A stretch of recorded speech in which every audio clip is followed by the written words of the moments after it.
Olha só, o tema de hoje é muito importante. Nós vamos falar sobre um tema que ocorre demais no cotidiano, né? Que é a construção de imóvel em terreno alheio. Nós sabemos que a construção de um imóvel em terreno alheio pode ser feita porque realmente foi uma confusão ou pode ser feita de má fé. Então existe a construção em terreno alheio de boa fé e de má fé. Vamos entender o que é a construção de terreno alheio em construção com má fé. E isso muda totalmente, segundo o Código Civil. Olha só que interessante. Quando eu compro a posse, por mais que eu não esteja comprando um imóvel regular, e você já sabe disso, toda vez que eu compre, né, um imóvel regular, eu estou comprando o registro, o domínio. Ocorre aquela transmissão da propriedade. Você sabe que, segundo o Código Civil, acima de 30 salários mínimos, eu sou obrigado a fazer uma escritura pública no tabelião de notas. Pego essa escritura pública de compra e venda e faço o devido registro. Ou seja, se eu sou o comprador, você é o vendedor, você transferiu a propriedade para mim. E através desse procedimento, escritura pública, recolhe os tributos e faz o registro. Sabemos que no nosso país esse serviço não é barato, mas é o serviço que tem que ser feito, é essencial. Quem tem o registro tem uma certa segurança jurídica. Não é absoluta. Já conversamos sobre isso. Existe aí a desapropriação, o tombamento. Então você que está nos assistindo, batendo o peito e falar assim, a casa registrada no meu nome é 100% segura. Não é. Não é porque pode ocorrer sim a necessidade do Estado, da União, do município fazer a desapropriação da sua casa. E mesmo com o registro você vai perder o seu imóvel. Claro, vai receber a indenização justa e prévia, né, segundo a Constituição Federal. E aí vai ser analisado o que é justo, né? Então segurança absoluta jamais nós vamos ter em relação ao imóvel. Jamais. Existe uma segurança presumida, uma segurança relativa, porque absoluta não tem. Ninguém tem. Eu, você, qualquer um pode perder o imóvel através de uma desapropriação, forçado, né? O imóvel pode ser forçado aí no registro, ter um tombamento, ou seja, uma proteção cultural e artística. E se esse imóvel é tombado, você não pode fazer qualquer coisa nesse imóvel. Pode também uma área, uma chácara, um sítio seu, ser considerado uma área de APP, área de preservação ambiental. Pronto, você já não pode fazer o que você quer no imóvel. Você tem que respeitar essa área, cerca aí de 30%, 40%, 20% dessa área, e você não pode fazer nada sem a devida autorização. Então falar que o direito, né, o registro dá uma segurança absoluta, não dá. Né?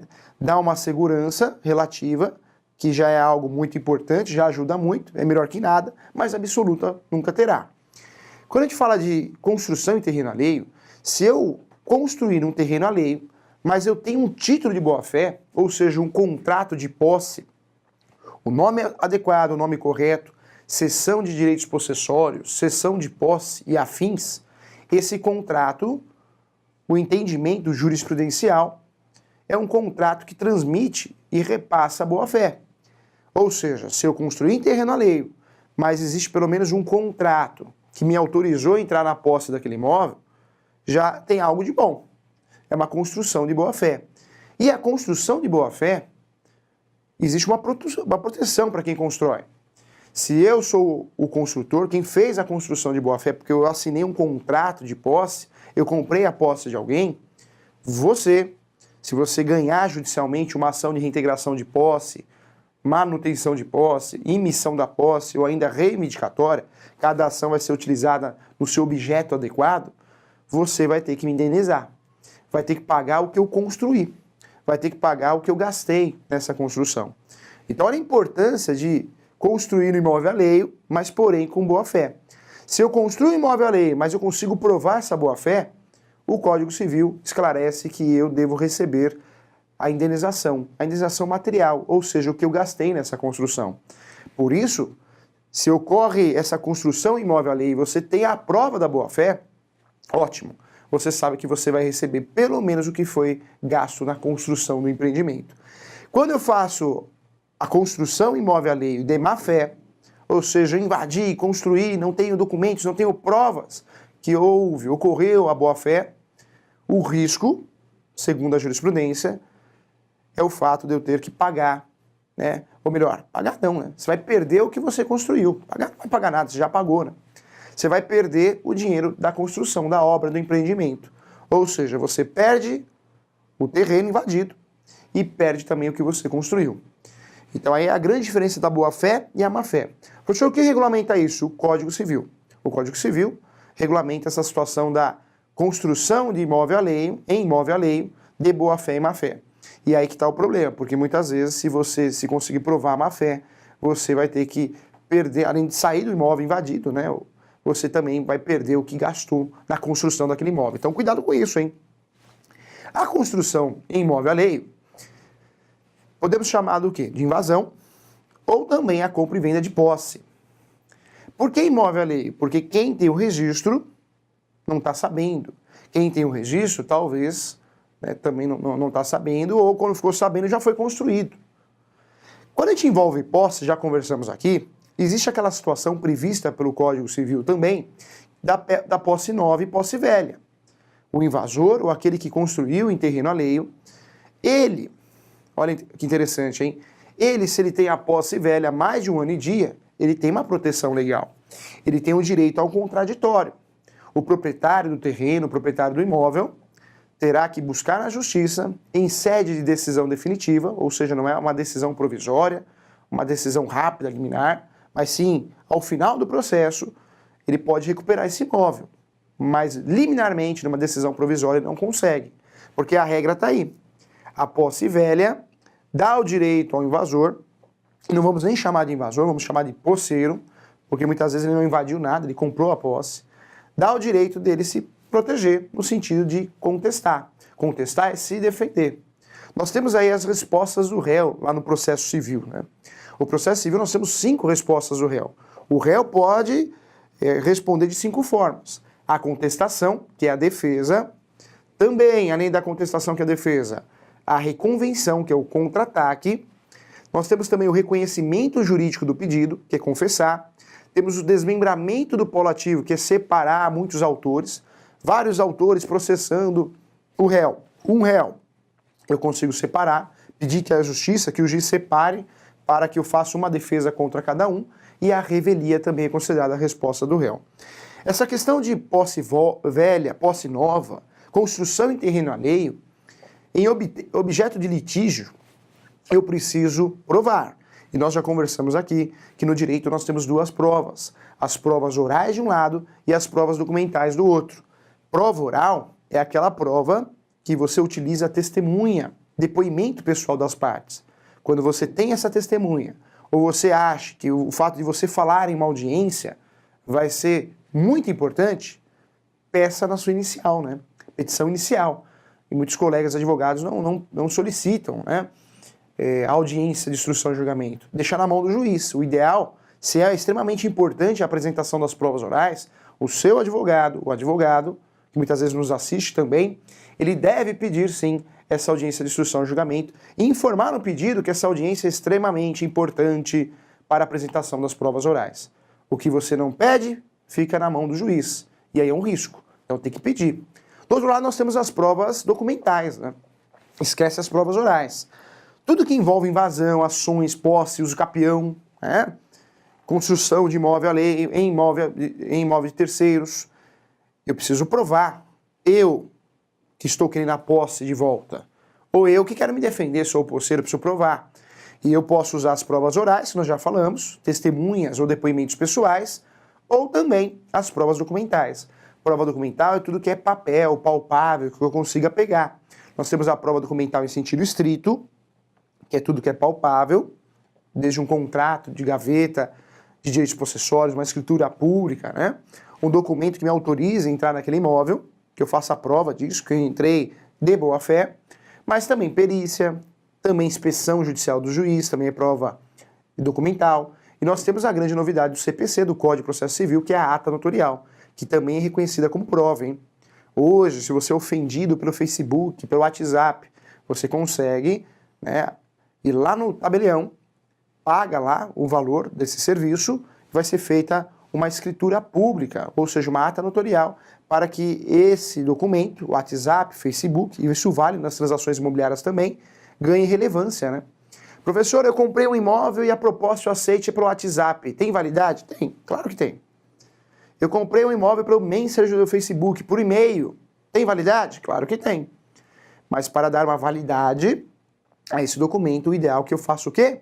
Vá atrás de um tabelião e ele faça aí realmente uma escritura pública daquele documento. E aí faz toda a diferença, porque vira objeto de prova, tá bom? Cuidado, hein? Então fique atento em relação a isso. Olha só, então a construção de imóvel alheio precisa saber se é de boa fé, se o sujeito, né, que tem a posse, o posseiro, perdeu o imóvel, no mínimo ele vai receber o que construiu. Se é provada a má fé, ele não recebe nada, né? Não recebe nada, porque a construção que foi gasto no imóvel vai incorporar o terreno, ou seja, você vai perder o que você fez na construção. Não é o professor falando, hein? Mas pesquisas revelam que as invasões, principalmente em áreas rurais, região de litoral, ocorrem por pessoas de poder aquisitivo alto, hein? As invasões, ou seja, as comunidades, são feitas, né, perto da cidade. Quando foge da cidade, da grande metrópole, não é interessante o invasor invadir um terreno rural para ter que trabalhar na cidade. Então ele já invade, quando ele invade, a comunidade é feita, normalmente é próximo à cidade. Essas invasões de sítios, chácaras, muitas vezes elas são feitas por pessoas que têm até condições de comprar.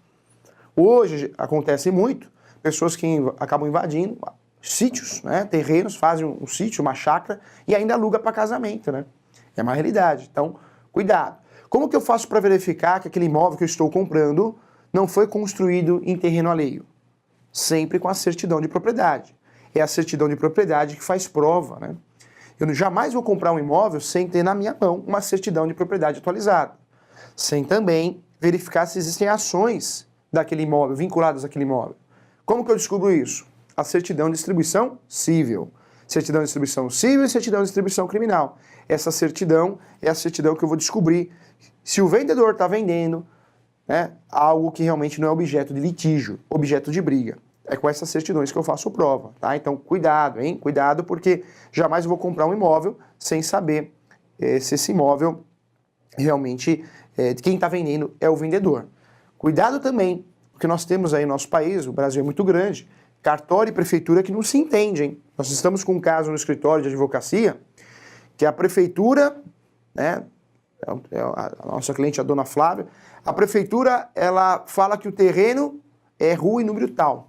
O cartório fala que aquele terreno, aquela rua não existe, porque lá é rua e terreno tal. Professor, nesse caso, o que resolve essa situação? Prefeitura fala uma coisa, cartório de imóveis fala outra. Uma perícia, né? Então o juiz pode pedir antecipação da perícia, ou o próprio advogado pode pedir essa antecipação em virtude dessa confusão. E acontece, hein? Muitas vezes a prefeitura e o cartório de imóveis não se entendem. Lá tem 2 números de contribuinte, aqui consta 1. O ideal é que as duas informações, elas batam, né? Cartório e prefeitura tem que se entender, um imóvel só, mas no Brasil acontece muito de não se entender. O professor já falou aqui que funcionário da prefeitura, você que está nos assistindo, fale isso para o colega, não pode indicar advogado, hein? E cartorário, escrevente, não pode indicar. Tá uma onda de o escrevente puxar um cartãozinho e falar, tá aqui, ó. Procure esse advogado que aí vai dar certo o registro. Não pode, o registro é um direito seu. Em algumas situações, claro que você precisa de um advogado para fazer o registro da sua casa, mas são situações atípicas, né? Porque a verdade é uma só. Se você tem toda a documentação, você vai preencher o requerimento do cartório, tem que acontecer o registro, é um direito seu. Não é porque você vai ter que ter um terceiro no meio. Isso não existe, hein? Faça uma denúncia na corregedoria. Todo fórum, né? Fórum Central aqui em São Paulo e em outros estados, em outros municípios, nós temos a corregedoria dos cartórios. Se você percebe que você está sendo induzido a erro, ou seja, estão querendo arrancar dinheiro seu para registrar o imóvel, que você entregou todos os documentos corretos várias vezes e várias vezes foi negado esse direito, vai na corregedoria, porque não dá. O que está acontecendo é muito feio, né? Eu acho que se você é proprietário do imóvel, comprou o imóvel, entregou todos os documentos para registro, tem que ocorrer. Antes de fazer essa reclamação na corregedoria, o ideal é que você converse com o oficial do cartório, porque muitas vezes o oficial não está nem sabendo o que o escrevente está fazendo. Então converse com o oficial. Aí o oficial vai falar, ô escrevente, o que está acontecendo? Por que não está dando registro aqui? Entregou todos os documentos, tem que dar registro. Cuidado, hein? Né? Por isso o Brasil está desse jeito. A gente tem que ajudar, a gente tem que pegar no pé, sim. É um direito nosso, tem que ocorrer. Se eu estou entregando todos os documentos, se eu paguei os tributos, tem que fazer o registro, sim, senhor. Não tem desculpa. Né? Então, cuidado com isso, hein? Se nós lhe dar cartãozinho, ó, procura aqui que ele vai te ajudar a fazer o registro. Você já sabe, né? O que está acontecendo de errado. Cuidado com isso, tá? Olha só, então a construção imóvel alheia, você sabe que tem essa grande diferença, hein? Se é de boa fé e se é de má fé. porque você que construiu no terreno alheio pode perder tudo que você gastou na construção. Então toma cuidado com isso, hein? Para descobrir e evitar isso, o que eu vou fazer? Eu vou conferir a certidão de propriedade, o número de IPTU, né? Eu vou conferir. Eu tenho que fazer isso com muito cuidado, para que eu não faça, né? Não caia e realmente não seja induzido a erro. Outra situação importante que eu quero falar para você, hein? Olha só, é muito comum também loteamentos, vários loteamentos. Aqueles loteamentos normalmente em regiões rurais. Aquele terreno que você compra e ainda paga condomínio, né? É muito comum, na hora de construir, por erro, você foi poucas vezes lá, tem aquele terreno há 5, 6 anos, constrói no terreno errado. Professor, o que eu devo fazer? Eu percebi que eu construí no terreno errado. Naqueles loteamentos, construções padrões, né, normalmente em madeira, eu construí no terreno errado. Aí o que é o ideal você fazer? Na verdade, o ideal é você fazer um acordo com o proprietário do terreno para fazer a troca desse terreno, né? Fazer a chamada permuta. Isso é válido, isso é possível de forma consensual. Por quê? Porque esse sujeito pode, se ele agir de má fé com você, ele pode alegar que você construiu no terreno alheio, né? Você errou, e pode falar, ó, você perdeu o que você construiu. Só que aí tem uma tese muito boa que você pode falar que foi com boa fé. Você foi induzido a erro. Então cuidado, hein? Isso acontece muito, hein? É muito comum aqueles loteamentos novos, né? Aqueles loteamentos fechados, que o sujeito vai, né? A própria empresa, o pedreiro, a equipe, acaba errando, constrói a propriedade no terreno alheio. Foi má fé? Não. Foi uma confusão mesmo. Nessa situação, o que você deve fazer realmente é conversar para que ocorra a permuta. Se no último caso ocorre uma reintegração de posse, o ideal é que você faça uma reconvenção utilizando a tese da boa-fé, né? Então, já que eu construí no seu terreno, um do lado do outro, você me paga, porque eu construí de boa-fé. Então tem uma discussão muito boa e tem muita gente que quer se aproveitar disso. Cuidado, tá bom?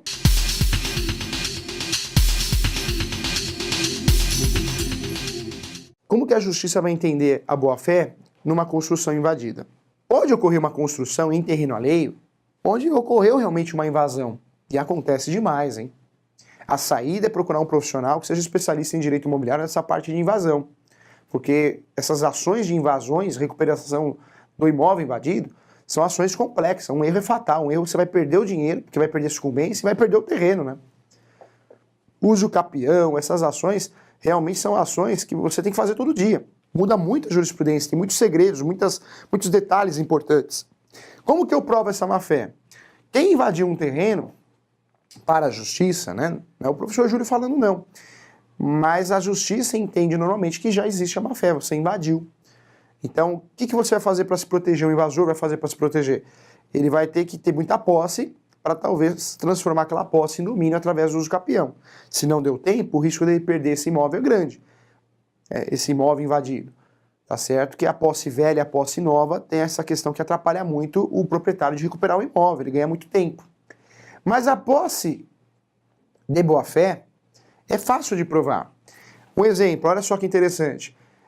Aqueles loteamentos onde eu, né, compra aquele terreninho, vai pagando o valor de condomínio e a construção desse terreno tem que ser feita nos padrões daquele loteamento fechado, tem até uma piscina, é muito comum, né? Em Atibaia, em várias regiões no Brasil todo. Esses terrenos que tem que fazer a construção padrão, muitas vezes você tem esse terreno aí há 10 anos. Aí um dia você se aposenta, você fala assim, vou construir, o seu cliente, vou construir. Só que ele não sabe mais onde é o terreno, porque ele nunca frequentou o local. E aí vai e constrói no terreno errado. Professor, essa é uma construção no imóvel alheio de má-fé? Não, não tem má-fé, foi um erro mesmo, né? Isso hoje, né, claro, precisa tomar muito cuidado, mas é fácil de provar. Tem as provas orais, ou seja, o depoimento pessoal das partes, talvez do pedreiro, da equipe, da construtora, né, do arquiteto, provas documentais, né, que realmente a planta estava confusa. Então você consegue provar a boa-fé. E o que é importante provar a boa-fé? Porque se o sujeito do seu lado ali, ou melhor, o proprietário do terreno, se ele tiver má-fé, e ele procurar um advogado, ele vai fazer uma ação de reintegração de posse contra você. E vai pedir o quê? Que as benfeitorias feitas, ou seja, a construção da casa, seja integrada ao imóvel. Porque se você fez má-fé, você vai perder o que você gastou para construir. E aí a sua defesa tem que ser muito bem feita nesse sentido, e provar a boa-fé, porque senão você vai perder a construção. Então, nesse caso, a defesa tem que ser feita no sentido do quê? De provar a boa-fé para que o seu cliente, que construiu por engano, confusão mesmo, no imóvel alheio, não perca o que gastou. No mínimo, receba o que gastou.